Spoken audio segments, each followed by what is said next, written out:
After 5 weeks on the bench, Bryce Young got his second chance on Sunday in Denver. Was he good enough to get another start, even if Andy Dalton is healthy this week?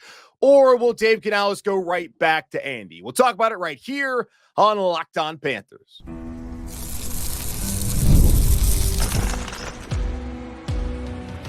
You are Locked On Panthers, your daily Carolina Panthers podcast.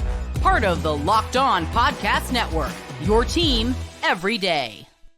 Welcome into another edition of the Locked On Panthers podcast, a part of the Locked On Podcast Network. I'm your host, as always, Julian Council, talking Carolina Panthers with you every Monday, Tuesday, Wednesday, Thursday, and of course, Friday, your team every day. That's our motto here on the Locked On Podcast Network. Thanks for watching the show here on YouTube and listening wherever you listen to your favorite podcast. Be sure to follow me, Julian Council, on Twitter at Julian Council. Why? Because on Wednesdays throughout the entirety of the regular season, I'm right here on the show answering your weekly Wednesday mailbag questions. All you got to do is either at me or DM me on Twitter at Julian Council to get your questions in for tomorrow's edition of the weekly Wednesday mailbag right here on Locked On Panthers. This episode is brought to you by Prize Picks. Go to prizepicks.com/LockedOnNFL and use code all lowercase LockedOnNFL to win $50 instantly when you play $5 on Sunday in Denver. A lot of y'all got what you wanted. Bryce Young getting his second chance to prove he's the guy here in Carolina after 2 weeks of what I believe was the worst we have ever seen from Bryce Young in his previous 18 starts before Sunday.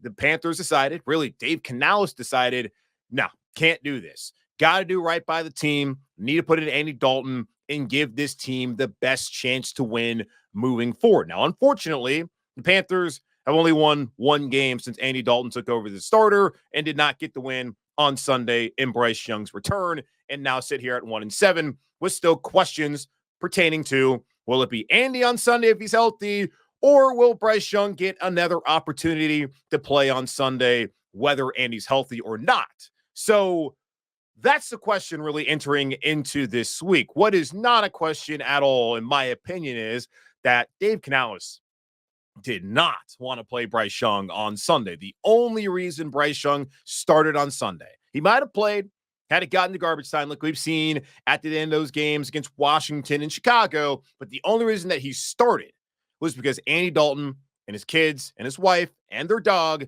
got in a car accident last Tuesday. Now, thank God that nothing seriously happened to any of them, or from my understanding, anyone involved in that accident. The worst thing that happened was that Andy Dalton sprained his thumb on his right hand, which happens to also be his throwing hand, meaning he could not practice and could not play on Sunday. Like, that's the worst thing that happened. Andy Dalton missed one, maybe 2 games, depending on how things play out the rest of the week here in Carolina, leading up to that game on Sunday at home against the Saints. But had Andy Dalton not injured his thumb, Bryce Young was not going to start that game, even if there were cries from people out there. And Scott Fowler, the Charlotte Observer, who I have a lot of respect for as a columnist, he came out and said the Panthers at 1-6 should go back to Bryce Young. They were bad on offense against Washington. Andy had a couple more picks in that game. One of them certainly on him. The other I didn't think was on him. You go back to the game against Atlanta, 2 picks in that game. Wasn't great against Chicago. It wasn't like things were trending towards the Panthers offense truly improving. But when asked about that last week, Dave Canales said that he was focused on the Broncos. He was focused on Andy Dalton playing, and that's where they were going to focus their attention the rest of the week. And when asked about, has he lost confidence in Bryce Young, he said, this is about Andy Dalton. This is about playing the Broncos. This is about taking strides with this group that we have in. That's really where the focus is. So asked multiple times last Monday about whether he would go back to Bryce Young that week if Andy Dalton was healthy, of course. He was saying, no, Andy is the quarterback. And the only reason that Andy Dalton didn't play on Sunday and that Bryce started was because Andy Dalton got in a car accident and sprained his right thumb. Otherwise, it was going to be the same. Andy playing, Bryce sitting there watching, and all of us wondering, when is this going to end in Carolina? Well, it ended back after week 2. Dave Canales decided, after all the Panthers did in the offseason, improving the offensive line, trading for Diontae Johnson, drafting Xavier Legette, that after 2 weeks, Bryce Young was not someone he could work with, someone he could fix, and someone who is going to help this team win. And now asked on Monday, yesterday here in Carolina, following that game against Denver, Canales came out and he was asked about Andy Dalton and whether he would start this week if he was healthy. And he said, quote, "These are really important days to play some live snaps. We really have to look at Andy, where he's at the next couple of days to make a sound decision."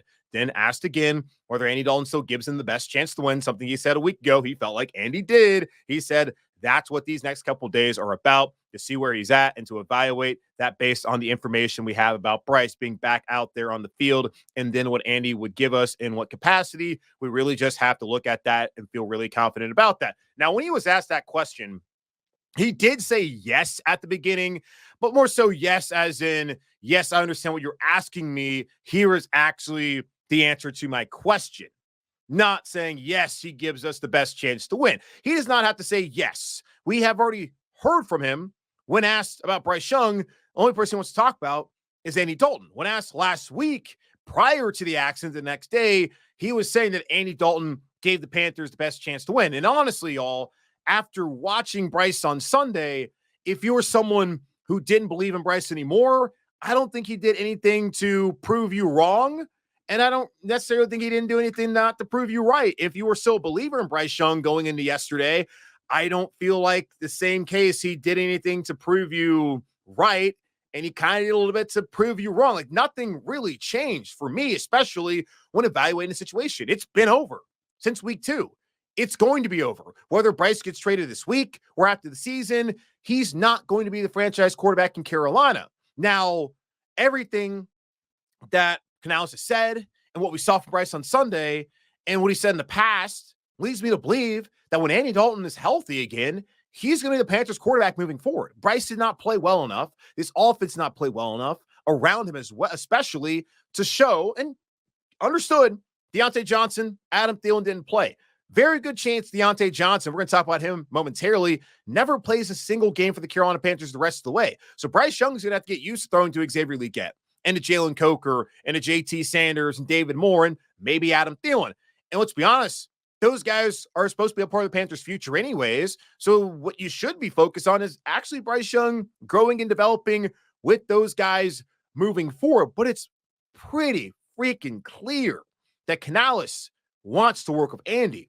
And it's also been pretty freaking clear that the offense operationally has been better with Andy Dalton. There have been some stinkers put up against the Bears and the Commanders, yes, but we didn't see the delay of game penalties like we saw 2 out of 3 plays there in that second half on Sunday. We didn't see some of the late issues with the clock and the snap and all that. Like that's things we didn't see with Andy Dalton. Not to say that Andy Dalton is some sort of savior here in Carolina, that he's just great quarterback, because he's not. There's a reason why he bounced around from Dallas to Chicago to New Orleans, out here to Carolina, and didn't get a chance until Bryce Young was just so unplayable the first 2 weeks. The Panthers kind of had no choice but to make a move in that situation. But there were some good things that Dave Canales saw from Bryce Young, according to him, when asked about it, asking what stood out to him when watching the film. He said his ability to get back out there and just continue to compete. He found some great completions throughout the game, the chemistry, finding Xavier, finding Jalen a couple of times. There were some things that I was really encouraged by. He took steps in that regard. I think that the whole process, the pre-snap operation, is the focus and intent for us improvement-wise moving forward. So he saw a lot of the same things that we saw, and he was asked about the timeout that they had early there in that third quarter, which was just mind-boggling. Still 13 minutes left in the game. You're calling a timeout. He said that timeout was more on the coaching staff. It was a substitution they want to make. They had the wrong personnel out there, and they got that one wrong, so they called timeout. And then there was 2 delay of game penalties. Canales said that he got the calls in a little bit later than he wanted to, but there was still plenty of time for Bryce to have that pre-snap operation in time to get the snap off, which they did not do on those 2 plays. Now, fortunately, he threw a dime on that 3rd and long to Jalen Coker and bailed him out of that situation. But still, you don't want to be behind the sticks, as the Panthers have not been a very good team on 3rd down. They are 31st in the league right now, converting 3rd down percentage on offense. And he was asked by Vashti Hurd of Carolina Blitz later on just about working with Bryce Young's technique and development and where he's seen that throughout the last couple of weeks, really after Sunday. And he said that he thought that Bryce Young played fast. I thought that he was very decisive. He had some scrambles. He threw the ball away in some situations, which was the right thing to do. He found a little bit of extra time in the pocket to get some of those late completions. That was encouraging to see him play with that type of speed and urgency that showed up on game day was great. So there were some positive things that Dave Canales saw from Bryce Young. And it's good to finally hear him actually point out what are the positive things Bryce Young did. And it's a lot easier to do it when he played the game we can all watch and you can go back and watch the film than what he's doing in practice against the defense, which we know is one of the worst defenses in the NFL. He went up against one of the best defenses in the NFL without his top two receivers, and they weren't really able to run the football. So there were some positives that we saw. And then based off of what Canales said there about Bryce's technique and development and some of the things they want to work on, wouldn't you just keep him out there to continue development on the field on Sunday as opposed to with the scout team and getting a couple of reps with the first team throughout the week? Would it make more sense during a lost 1-7 season to keep playing Bryce Young opposed to going back to Andy Dalton, who is a free agent after the season and is not the long-term answer in Carolina? And understood, Bryce Young doesn't really look like the long-term answer in Carolina either. But at least there's still kind of a chance based off of he's a rookie, he's a second-year player, still has the contract that he's on as a rookie contract, that there could possibly be the development that comes out of nowhere after everything that we've seen. So I don't really know at this point why he wouldn't do that other than, well, one, he feels like Andy Dalton is the best player for them at that quarterback spot, and that's just plain and simple how he's going to go about things. Or maybe he feels like he's kind of coaching for his job and that Dalton's the one to bail him out. Sitting at 1-7, let's go back to last year. The only reason Frank Reich really was fired last season wasn't just because they were 1-10. It was mainly because of the lack of development seen from Bryce Young. And so far, Bryce looked better, certainly, in this week 8 matchup against Denver than he looked in week 1 and week 2, where he looked the worst we had ever seen of him. And you have to wonder, why did he look so bad after a full offseason in this offense? Was it not playing in the preseason? Was it some of the injuries? I don't know what it was, because he wasn't banged up. So it's hard to understand, other than maybe just not a good system fit. All the other limitations that we've talked about ad nauseum here on the show, all that was just a little confusing. But we did see the improvement from weeks 1 and week 2 all the way to week 8, but not enough improvement to feel that great about Bryce moving forward. But I think enough to say, why not give him more of an opportunity moving forward instead of going to a player who doesn't really do anything for you. 1-7, he's just okay. The offense has had plenty of bad games with Andy Dalton, as they had with Bryce Young those first couple weeks. Why not go with the younger prospect who you gave up all that for if you're not worried about coaching for your job? And possibly David Tepper sitting there looking at the lack of development from Bryce Young and seeing how things are playing out. And Dave Canales is saying, you know what, I got to start winning some more games because maybe the owner is not on my side, which I don't think is the situation that we have at all here in Carolina. I just think that Canales looks at Andy, thinks he's a better player. He's still trying to win games, even though the season's lost, and they're not going to reel off 9 straight. And the best thing for the Panthers and for Bryce is for him to continue to sit and learn and develop and eventually ship him out of town. So we'll see how that all plays out. But I fully expect that Andy Dalton will be the quarterback on Sunday if he's healthy. If he's not, Bryce will get another opportunity. And unless he just balls out like he did last year against Green Bay, it's going to be Andy Dalton there in Munich if he's ready to go against the Giants in a couple of weeks' time. Now, will Bryce Young be traded this week, or will the Panthers make any sort of deal? We'll talk about that here in just a moment on Locked On Panthers. Hey, NFL fans, you can start the season with a big return on FanDuel, America's #1 sportsbook. So when you get a hunch in the middle of the game, you can check out all the latest stats, view live play-by-play, and so much more on the page where you place your favorite bets. And looking at it right now, I saw this open at 5.5. The Panthers are now 7-point home underdogs against the New Orleans Saints, who have lost 6 straight games in a row. Derek Carr, news coming out of New Orleans on Monday, back at practice. Maybe he'll play. Maybe he won't. If he doesn't, Spencer Rattler has not looked good. Jake Haener, who played also on Sunday, hasn't looked good. The Saints are banged up. That's a game Carolina can win, in particular if, I guess, Andy Dalton comes back and plays. But even possibly with Bryce Young, with 7-point underdogs at home, plus 270 money line, over under 44.5. Probably going to take the under in this game if I were you. So we'll see how all that plays out throughout the rest of the week as we continue to look back at that line. You'll get started with $200 in bonus bets guaranteed when you place your first $5 bet. That's FanDuel.com, America's #1 sportsbook. The NFL trade deadline is a week away, and we're all sitting here waiting for the Panthers to be sellers at the deadline as they are 1-7. And this, unfortunately, is yet another lost season. Thank you to David and Nicole Tepper.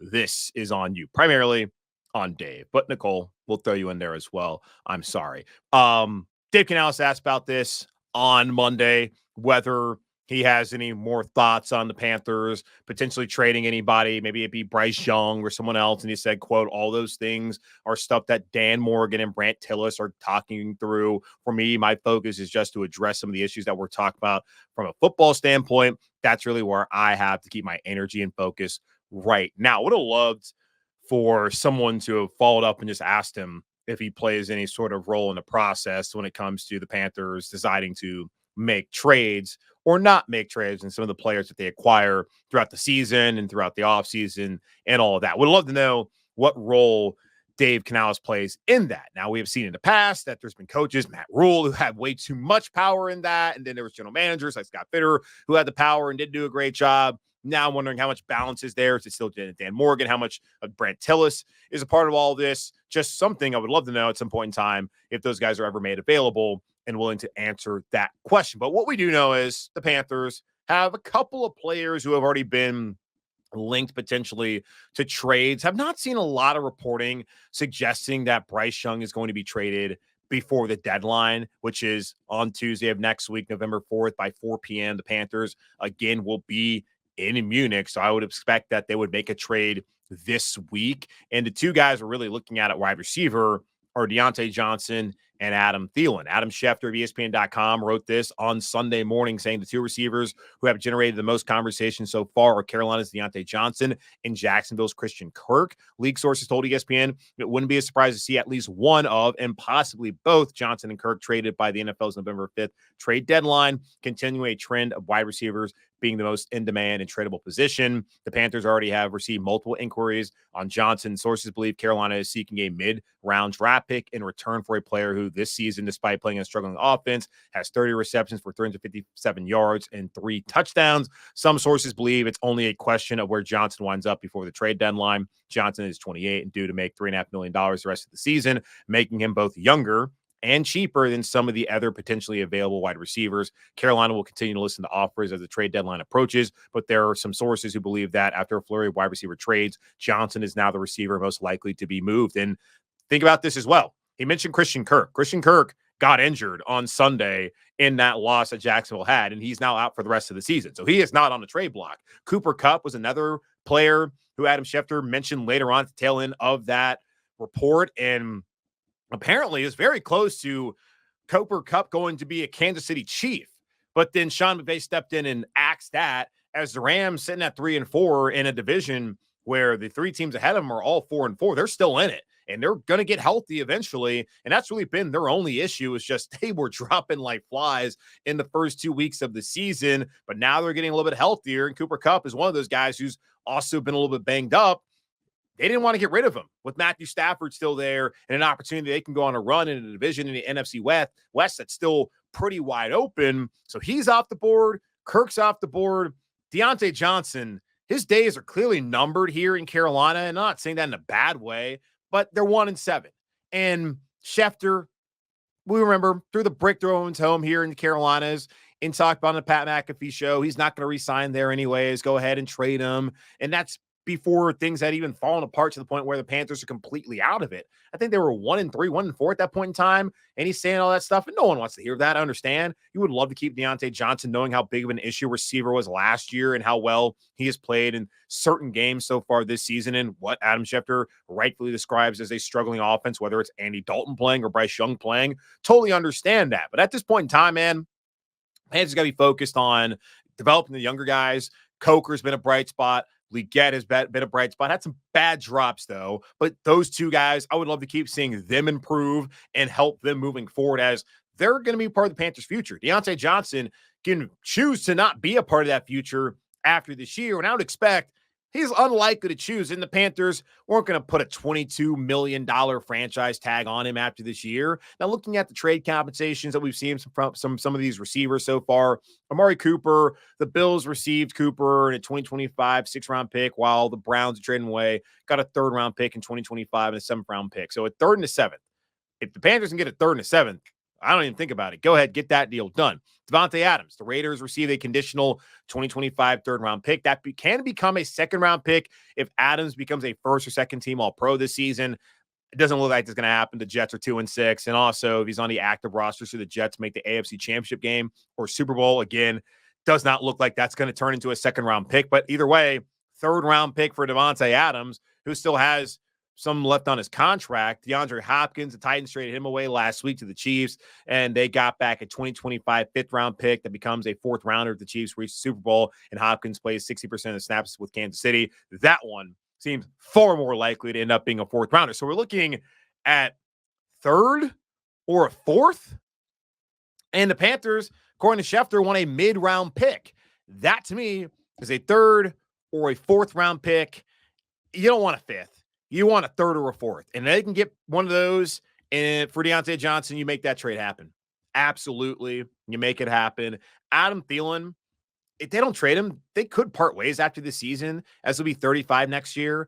If they keep him around, I don't really hate the idea of Adam Thielen coming back next year. Now, they will still have to address the wide receiver position, as I don't know if they have a true number 1, and maybe Leggett ends up being that at some point in time. There's still just going to be questions within that wide receiver core after the season, even with the development that we're seeing from Coker and Leggett. Now, Jonathan Mingo is somebody who has not stepped up at all since Adam Thielen went out that hamstring injury. Would make sense that they can try to trade him away. I don't know what his market is going to be, considering he hasn't really impressed since being drafted in the 2nd round a year ago out of Ole Miss. And that 2022 draft class, man, that has been a brutal draft class. That's why Scott Fitter is no longer here in Carolina.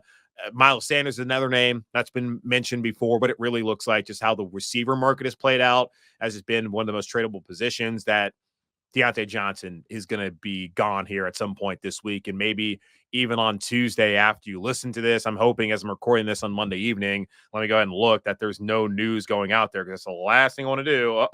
Nope, no news. But that'd be frustrating. Let's just wait till Tuesday so I can have something to talk about from Wednesday's show, aside from, of course, y'all mailbag questions, which I'll get to at some point in time. Well, another thing too, Diana Rossini, now The Athletic, she put this out there on Sunday saying, speaking of pass rushers, I expect the Panthers, Jadeveon Clowney, the Packers, Preston Smith, and a different Browns vet, Zadarius Smith, who actually used to be a Packer, to draw some interest before the deadline. That would make sense. Panthers pay Clowney way too much money, and he has not really done that much. He did play well against the run on Sunday, which is good to see, but he's not adding anything as far as an edge rusher, and any team that's looking for a pass rusher that's looking to get Jadeveon Clowney, I mean, good luck. I don't see it happening here, and I don't really see it happening wherever he goes.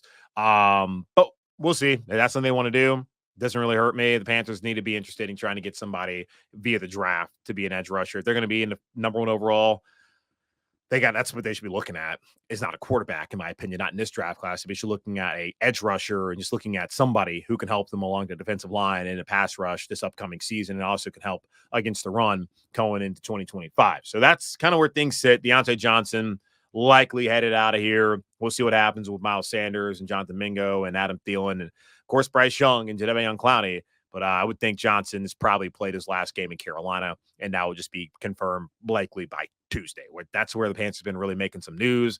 That would be the day, I would think, with the off day, the Panthers make that trade. They ship him off, and fingers crossed, they get a 3rd or a 4th round pick in exchange for Diontae Johnson services for the rest of the season. Keys of victory, had 3 of them. Do it always on Friday. Go back over it on Monday, really for Tuesday's show.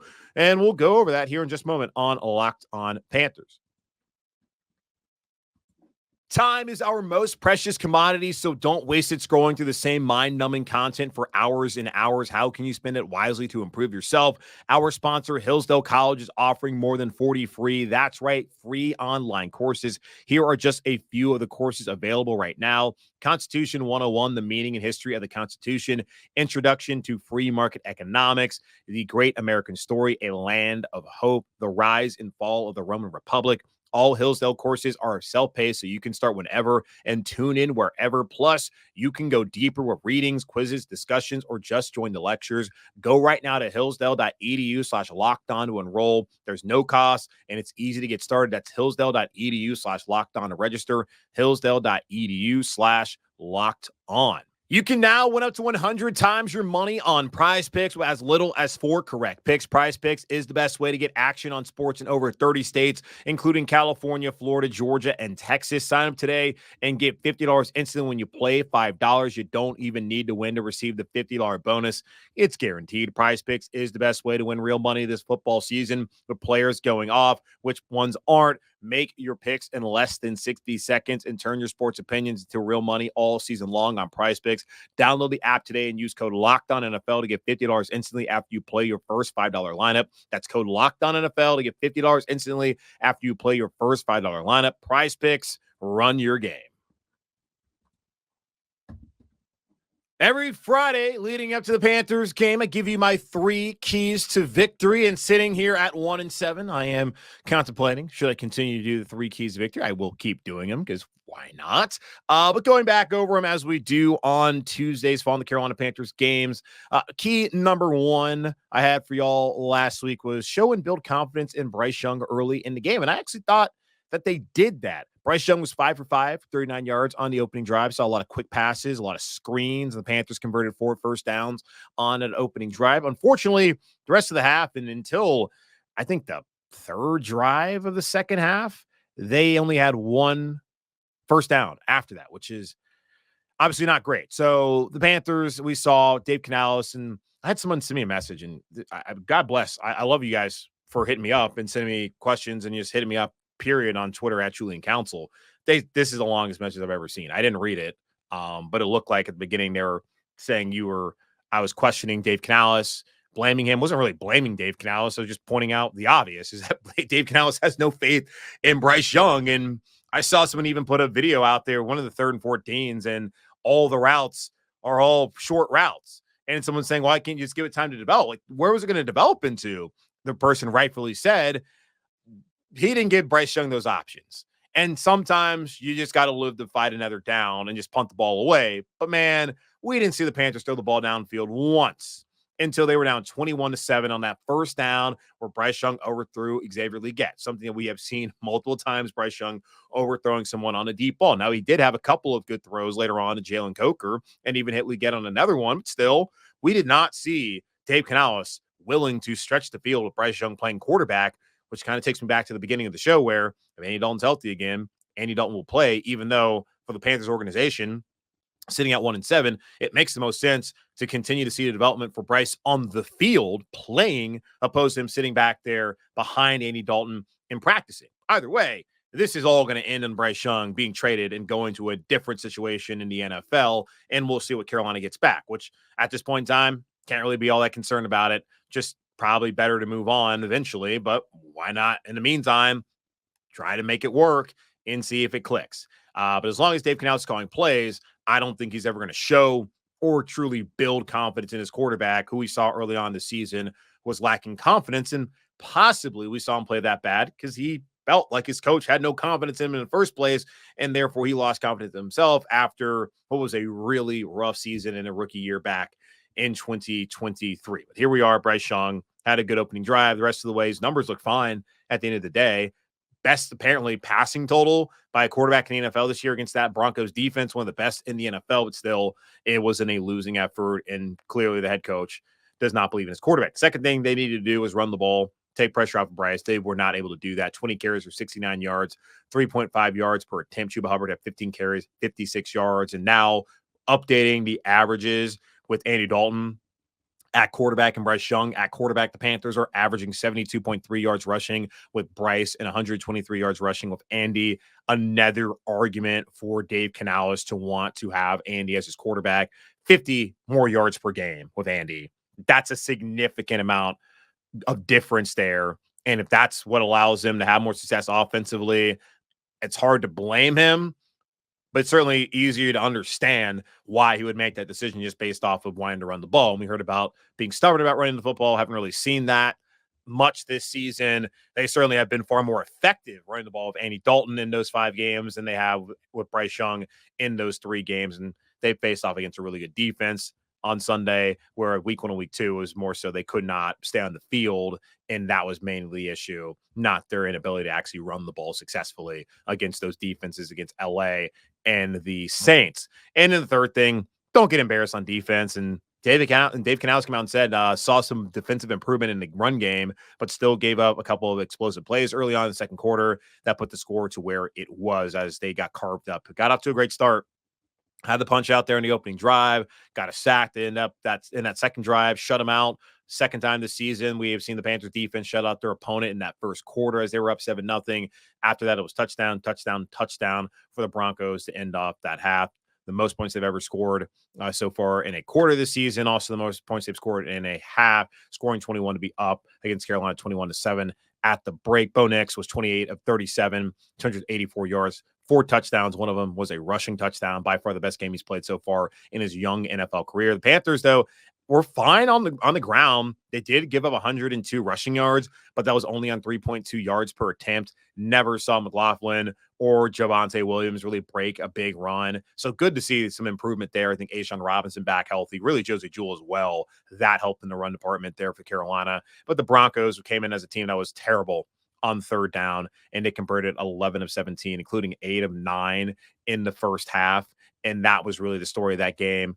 They were in those situations, and they did not have much trouble. Now, the Panthers also were among the NFL's worst third down defenses. We talked about this with Sarah Bettinger on a crossover episode. Sarah Bettinger of Locked On Broncos. We got a stoppable force versus a movable object. Which one will win out? Well, it turns out that the stoppable force was able to move the movable object there on third down 11 out of 17 times on Sunday, and even 3 for 3 in the red zone in the first half. So the 2 takeaways, a positive certainly for the defense, the fact that they were able to be better against the run as far as yards per attempt goes, a positive for the defense when you're searching for any sort of positives here in Carolina lately. And Damani Richardson also getting that first career start, and maybe they can move forward with him at safety as he's a young player and possibly a piece they can build with. Another positive, as he had a pretty solid outing where he still got to improve, as he will, as a rookie will do when he gets those opportunities moving forward. Those are the positives overall.